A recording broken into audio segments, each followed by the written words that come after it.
Exam इसका nature ही ऐसा है कि सिर्फ एक अटैम्प्ट में 1 साल लग जाता है। It is mentally taxing. मैं इनकरेज करूँगी कि वो माइंडफुल प्रैक्टिसेस में इंडल्ज करें, जैसे एफर्मेशंस हो, अपनी मेंटल हेल्थ को तरजीह दें, तो एक अच्छी बेस बन जाएगी, इमोशनल और मेंटल बेस, जिससे प्रिपरेशन में भी सक्सेस मिल जाएगी इंशाल्लाह। इसको इस्लामिक फ़िलॉसफी में कहते हैं हुकूकुल इबाद। तो मेरा एंटरप्राइज़ और मेरा एफ़र्ट, मेरा थ्रस्ट इसी तरफ रहेगा कि मैं अपनी सोसाइटी को सर्व कर सकूं, to the last standing man reach कर सकूं, जहां तक मेरी कैपेबिलिटीज़ अलाउ करें। तो आप बहुत ज़्यादा इमोशनल हैं। हाँ, ऑब्वियसली कोई भी पेरेंट जब अपने बच्चे की सक्सेस या हार्ड वर्क जो करता है बच्चा, तो उसको वो देखता है कि उसका फल उसको मिल रहा है, तो कोई भी पेरेंट उसमें खुशी के साथ उसका जो है वो आंसू आप या जो खुशी के आंसू ही होते हैं वो sometimes you have to face the failure also, जो आपको फिर एक वो लाइफ लेसन बन जाता है आपके लिए। और सबसे बेहतर स्टूडेंट इंसान आई कैन से वही है जो अपनी उससे सीखे, फेलियर से उठ के वो फिर तैयार हो जाए और अपने आप को स्ट्रांग बना के। JKAS के नताइज सामने आए हैं और वहीं पे वादी कश्मीर में लड़कियों ने एक बार फिर बाजी मारी है। और मेरे साथ इस वक्त जिस मेहमान को आप देख रहे हैं, इन्होंने JKAS एग्ज़ाम को क्वालिफाई करने के साथ साथ 4थी रैंक इनकी है और नॉर्थ कश्मीर के कुपवाड़ा से इनका बेसिक ताल्लुक है, रहती श्रीनगर में है। कैसे इन्होंने इस एग्ज़ाम को क्रैक किया है और बहुत सारा पढ़ना पड़ता है, बहुत सारी मेहनत करनी पड़ती है। जाहिर सी बात है इन्होंने मेहनत मशक्क़त काफ़ी की होगी और शायद तभी इनकी 4th रैंक है। बहुत बहुत शुक्रिया। का नाम क्या है और कैसे दिमाग में आया कि मुझे JKAS ही करना है? मेरा नाम तस्नीम है। मुझे स्कूल से इनकरेज किया गया था through my parents, through my teachers, कि आप लाइफ में जो भी करें, you have to be honest, you have to be dedicated and you have to be very good in it, you have to strive to excel. तो ये मेरी basic upbringing रही है और फॉर्मल और इनफॉर्मल अपब्रिंगिंग इस तरह से हुई। फिर उसके बाद जब मैं कॉलेज गई, when I was doing my law at Delhi university, तो मैंने वेरियस फील्ड्स एक्सप्लोर किए अपने हिसाब से। I try to explore writing, I try to explore journalism, law etcetera. तो सिविल सर्विसेज मुझे पर्सनली इसमें इंटरेस्ट लगा। It felt like the syllabus felt like something that I was interested in, it was something that I could handle, I felt. इसलिए फिर then I went ahead, law complete 2023 में हुआ, उसके बाद prelims दिया JKAS का। जब ऐसे सिविल सर्विसेज के एग्ज़ाम सामने आते हैं, क्योंकि कश्मीर की अगर जब हम बात करते हैं ना, मसाइल हालात काफ़ी ज़्यादा रहे, बच्चों को कम टाइम रहा, पास्ट में माजी की बात करें, इंटरनेट के भी काफ़ी ज़्यादा यहाँ पे मसले सामने आए, प्रॉब्लम्स हुई स्टूडेंट को, उसके बाद भी स्टूडेंट्स हमारे आए दिन हर किसी शोबे में अपना नाम रोशन करते हैं। आप मानते हैं कश्मीर में वो टैलेंट है और थोड़ा सा बूस्ट करने की और ज़रूरत है? इन एग्ज़ामों के लिए प्रिपेयर करना स्टूडेंट्स को और ज़्यादा हमें चाहिए, स्टूडेंट्स को तैयार करना। बिल्कुल। जब हम कश्मीर वैली की बात करते हैं और 2 पर्टिकुलर डिस्ट्रिक्ट्स जिनसे मेरा ताल्लुक़ है, श्रीनगर और कुपवाड़ा, दोनों ही डिस्ट्रिक्ट्स, इन दोनों डिस्ट्रिक्ट्स में एक मार्केट यूथ पॉपुलेशन है। Youth population is on the higher side. तो यूथ पोटेंशियल अनलीश करना बहुत इंपॉर्टेंट है, ताकि वो एंटी सोशल एलिमेंट्स या एंटी सोशल एक्टिविटीज़ और नेगेटिव एक्टिविटीज़ में ना लगें। तो यूथ का पोटेंशियल हमें ज़रूर अनलॉक करना चाहिए, पर्टिकुलरली इन कश्मीर वैली। सुना आप लॉ के स्टूडेंट भी है, आपने लॉ भी किया है, उसके बाद आप शायद कोर्ट में प्रैक्टिस भी करते हैं।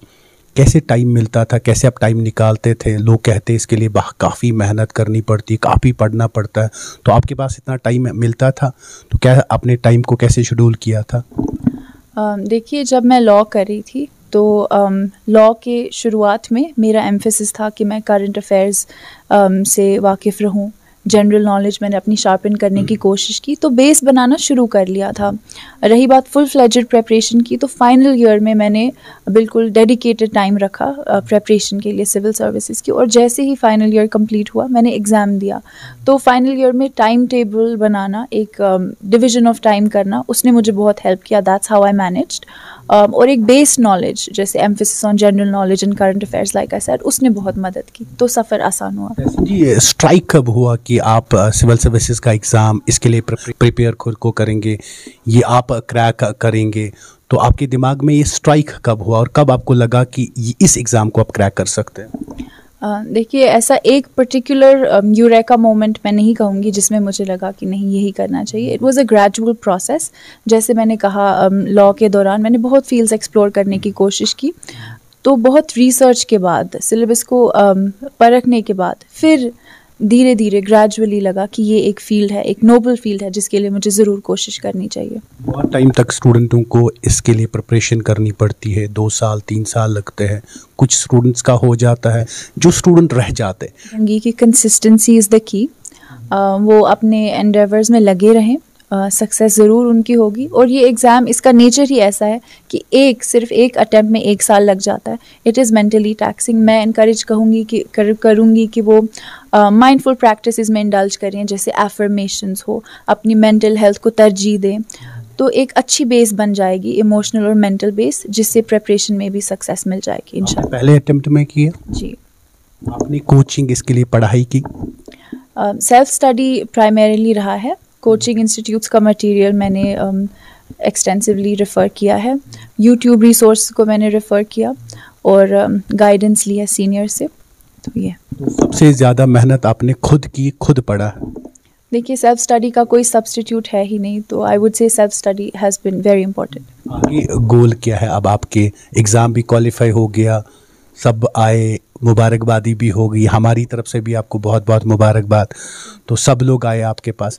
अब क्या टारगेट्स है आगे, कैसे काम करेंगे? जी, इसको इस्लामिक फ़िलासफ़ी में कहते हैं हुकूकुल इबाद. तो मेरा एंटरप्राइज़ और मेरा एफ़र्ट, मेरा थ्रस्ट इसी तरफ रहेगा कि मैं अपनी सोसाइटी को सर्व कर सकूं, to the last standing man reach कर सकूं, जहां तक मेरी कैपेबिलिटीज़ अलाउ करें.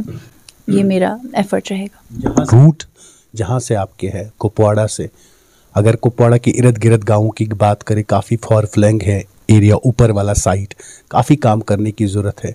क्या कुपवाड़ा में काम करना चाहेंगे? बिल्कुल. I would be very overjoyed अगर मुझे अपॉर्चुनिटी मिले. और मुझे बहुत प्यार मिला है कुपवाड़ा से. I would be very very happy, very overjoyed, and I would be thankful कि मुझे सोसाइटी को सर्व करने का मौका मिले, particularly in Kupwara. I would be overjoyed. It would be my pleasure. आपके रिज़ल्ट जब सामने आए, शाम का टाइम था, घर वालों का रिएक्शन, वालिदैन का रिएक्शन, आपका रिएक्शन, और सबसे पहले किसने देखा? सबसे पहले मैंने खुद ही देखा. तो आई thank God. I knew it wouldn't be possible. 2-3 बार देखा कि पहली बार ही कंफर्म हो गया जी मैं ही हूँ? देखिए, मैंने एक बार देखा और कंफर्म था आप ही है. फिर मैंने अपने पेरेंट्स से कहा कंफर्म करने के लिए. जब मैंने उनसे कहा कि ऐसे ऐसे, खुद पे भरोसा नहीं रहा. देखिए, it was a very very big pleasant surprise. तो डेफिनेटली अच्छा लगता है जब एक और रीअश्योरेंस मिल जाए. तो मैंने सबसे पहले अपने पेरेंट्स को बताया, हमने साथ में कंफर्म किया result, and it was indeed me. तो हम खुश हुए, अल्लाह का शुक्र किया, एंड दैट वाज दैट. फिर बाकी अफराद को खबर दी. आपके वालिदैन हैं, वालिदा है और आपके वालिद मोहतरम हैं. सबसे कॉन्फिडेंट आपके ऊपर कौन था कि बेटी क्रैक करेगी एग्ज़ाम? दोनों? देखिए, ये बहुत मुश्किल सवाल, जैसे बचपन में पूछते हैं आपको मम्मी पसंद. नाराज़ नहीं होगा, मम्मी सामने है, कोई नाराज़? देखिए, थोड़ा मुश्किल सवाल है, पर मैं कहूँगी अपने पर्टिकुलर स्फीयर्स में दोनों ने मुझ पे यकीन रखा. My mother was confident in my interpersonal abilities. She was confident that as a person I can handle the stress of a 3-stage exam. तो उस लिहाज से my father was very confident in my academic abilities. तो दोनों side से मुझे बहुत support, बहुत बिलीफ मिला, which is the reason for my good self esteem also. I would say I am grateful to them always. पहला step आपने cross किया, एग्ज़ाम को क्वालिफाई किया. अभी और भी बहुत सारे स्टेप्स है, चैलेंज बहुत ज़्यादा है. फील्ड में जाएंगे, एडमिनिस्ट्रेशन में जाएंगे, आपकी विश क्या है अगर मौका मिला? मुझे अगर मौका मिला, पर्टिकुलरली मैं एजुकेशन के साथ एसोसिएटेड रहना चाहूँगी, वुमेन्स इश्यूज़ के साथ एसोसिएट रहना चाहूँगी, चिल्ड्रंस इश्यूज़ के साथ एसोसिएटेड रहना चाहूँगी, health care which has been a very important part of my life and my family. So these are fields जिनमें मैं पर्टिकुलर इंटरेस्ट रखती हूँ. अगर आपको मौका मिले कुपवाड़ा में काम करने का, सबसे पहले काम क्या होगा कुपवाड़ा के लिए? सबसे पहले एम्प्लॉयमेंट इशू मैं एड्रेस करना चाहूँगी, बिकॉज जम्मू एंड कश्मीर की एम्प्लॉयमेंट ऑलरेडी एक स्टैगरिंगली हाई रेट पे है और कुपवारा डिस्ट्रिक्ट की मार्केटली हाई अनएम्प्लॉयमेंट रेट है।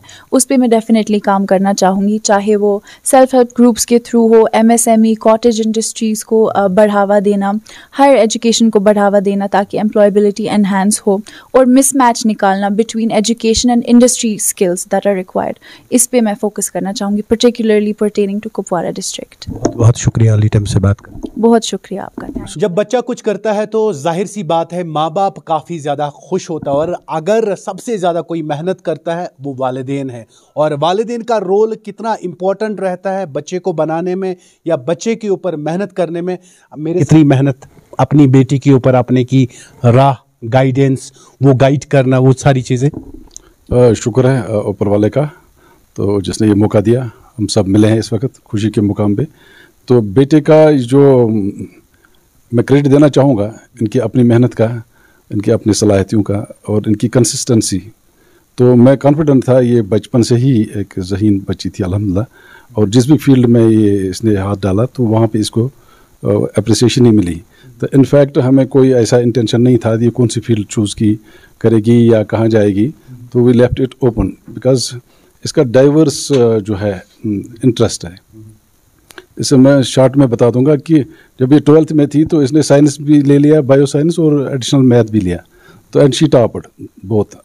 तो अल्हम्दुलिल्लाह उसके बाद she developed interest in literature, writing भी है स्किल्स, उसमें राइटिंग कॉलम्स भी लिखती थी। और फिर देन शी चोज कि लॉ इज़ वेरी इंपॉर्टेंट, तो लॉ में गई। तो आप लेट इसने जो अपना डिसीजन दिया है, वी आर कॉन्फिडेंट कि ये सक्सेस कर रही है। बच्चा जब अच्छा करता है तो वालिदैन को बहुत ज़्यादा खुशी होती है। जब बच्चा सक्सेसफुल नहीं होता है बहुत ज़्यादा तकलीफ वालिदैन को भी होती है। ऐसे ही इस एग्ज़ाम में भी हुआ होगा, कहीं दिल टूटे, कहीं घरों में खुशियाँ और कहीं पे कुछ डिप्रेशन भी है। उन बच्चों को, उन वालिदैनों को कैसे अपने बच्चों को ट्रीट करना, डील करना चाहिए उनके साथ? जी, ये आपने बहुत सही क्वेश्चन पूछा। सिंस मैं पब्लिक एडमिनिस्ट्रेशन में हूँ, हम रोज़ देखते हैं, और पब्लिक का यहाँ जो बच्चों का जो अनएम्प्लॉयमेंट का इशू जो है हमारे यूटी में ख़ास तौर से, हमारे बच्चे इतने ज़हीन हैं, जम्मू के हों, कश्मीर के हों, बहुत ही टैलेंटेड बच्चे हैं। और इस फील्ड में भी जैसे आपने ये कम्पिटिटिव एग्ज़ाम्स, ये टफेस्ट एग्ज़ाम्स होते हैं ही, सीटें लिमिटेड है ऑलवेज। अब अगर चूज़ करें 71 बच्चे लेने थे, तो हम नहीं कह सकते कोई बच्चा कम पढ़ा है या कम टैलेंटेड है। तो एक डिस्टिनी भी एक फैक्टर होता है। दूसरा, जो भी पेरेंट है, हर एक पेरेंट चाहता है मेरा बच्चा इस फील्ड में जो भी बच्चा चूज़ करे उसमें सक्सेस अचीव करे। तो ज़रूरी नहीं है कि एक फील्ड में सक्सेस नहीं मिले बच्चे को। जो यहाँ तक पहुँचा वो मैं समझता हूँ वो बच्चा डेफिनेटली टैलेंटेड है। और कंसिस्टेंसी, हार्ड वर्क और लगे रहना इज़ द मंत्रा। तो मैं उन पेरेंट्स से भी और उन बच्चों से भी गुजारिश करूँगा कि वो कंसिस्टेंसी मेंटेन करें और दोबारा कोशिश करें, तो कोई चीज़ मुश्किल नहीं है इस दुनिया में। शुक्रिया बात करने के लिए। एक अच्छी बात इन्होंने कही, हिम्मत हारने की ज़रूरत नहीं है, ये आखिरी पड़ाव नहीं है, ये आखिरी एग्ज़ाम नहीं है। अगर कोई बच्चा क्वालिफाई नहीं करता है तो अगली बार भी आपके पास चांसेस आएंगे, मगर ये तय है कि साहब आपको मेहनत से ही जाना पड़ेगा। आपको मेहनत, आपको लगन दिखानी है, आपको कॉन्फिडेंट दिखाना है, आपको हिम्मत नहीं हारनी। आगे चल के भी इस एग्ज़ाम को क्वालिफाई कर पाएंगे आप। और मेरे साथ इनकी वालिदा भी है, और माँ काफ़ी ज़्यादा अटैच होती है, खासकर बेटी के साथ। जब बेटी कुछ करती है तो सच में माँ बहुत खुश होती है। आज तो आप खुश बहुत है? बहुत ज़्यादा खुश हूँ अल्हम्दुलिल्लाह, शुरू से अल्हम्दुलिल्लाह। इतनी खुश हूँ कि मतलब मैं एक्सप्रेस ही नहीं कर, जितना मैं कहूँ उससे ज़्यादा कहीं खुश। So that I can say I can not express my Joy. I am very much. कुछ क्वालिफाई नहीं हुए, लगता है निराश होने की ज़रूरत। उन माँ बाप को हौसला बच्चे को खुद देना चाहिए कि वो डिप्रेशन का शिकार ना हो। एग्जैक्टली, ये आपने बहुत ही अच्छा पूछा, क्योंकि बहुत सारे लोग यहाँ इनके साथ भी थे, इनके सीनियर जूनियर कलीग, उनमें से बहुत सारे लोग ऐसे हैं जिनका अभी नहीं हुआ है, बट उनके पास अभी अटेम्प्ट्स बचे हैं। जो भी हैं उनके लिए मेरा मैसेज यही रहेगा कि वो डेडिकेशन से they should try again and again, इंशाल्लाह विद देयर ऑल एफर्ट्स तो हो जाएगा। आज नहीं तो कल हो जाएगा। हाँ, उनके लिए ये है कि जिनका ये लास्ट अटेम्प्ट था उनको भी निराश होने की ज़रूरत नहीं है।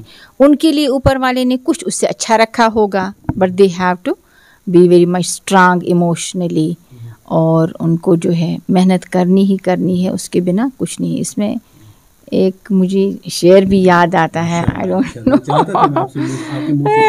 गिरते हैं शहसवार ही मैदानी जंग में, वो तिफला क्या गिरे जो घुटनों के बल चले। ये है, इंसान जो है गिर के ही संभल सकता है, और it is part and parcel of life कि आपको जो है ये ज़रूरी नहीं है कि हमेशा यू आर सक्सेसफुल, समटाइम कोशिश करिए आगे चलने की। And I wish them all the best. बहुत बहुत शुक्रिया। हिम्मत हारने की जरूरत नहीं, हमारे कश्मीर में बहुत टैलेंट है, हमारे कश्मीर के बच्चों या बच्चियों के पास काफ़ी ज़्यादा टैलेंट है, कोई आखिरी स्टेज नहीं है। आप हिम्मत मत हारिए, आप हौसला मत हारिए, आप उम्मीद रखिए, क्योंकि उम्मीद पे दुनिया कायम है। आज नहीं कल ये एग्ज़ाम क्वालिफाई आप ज़रूर करें। कौन कहता है कि वादी कश्मीर की बेटियां किसी से कम है। JKS का एग्ज़ाम हुआ और बेटियों ने एक बार फिर बाजी मारी, बेटियों ने ये करके दिखाया कि कश्मीर की बेटियां किसी से कम नहीं है। जिस जगह पे हम बैठे है, इनका ताल्लुक बेसिकली कुपवाड़ा से है, और चौथी रैंक JKS एग्ज़ाम में इनको मिली। और इनका कहना यह है, अगर मौका मिला तो दिल खोल के आवाम की खिदमत करूंगी, खासकर अपने कुपवाड़ा जहां से ये आते, जहां से इनके रूट्स है, उस सरजमी ने, वहां से मैंने जन्म लिया, और उस सरजमी के लिए मैं बहुत कुछ करूंगी। हजारों साल नरगिस अपनी बेनूरी पे रोती है, बड़ी मुश्किल से होता है चमन में दीदवर पैदा। और इन दीदवरों को अर्ली टाइम्स की पूरी टीम की तरफ से बहुत बहुत मुबारकबाद।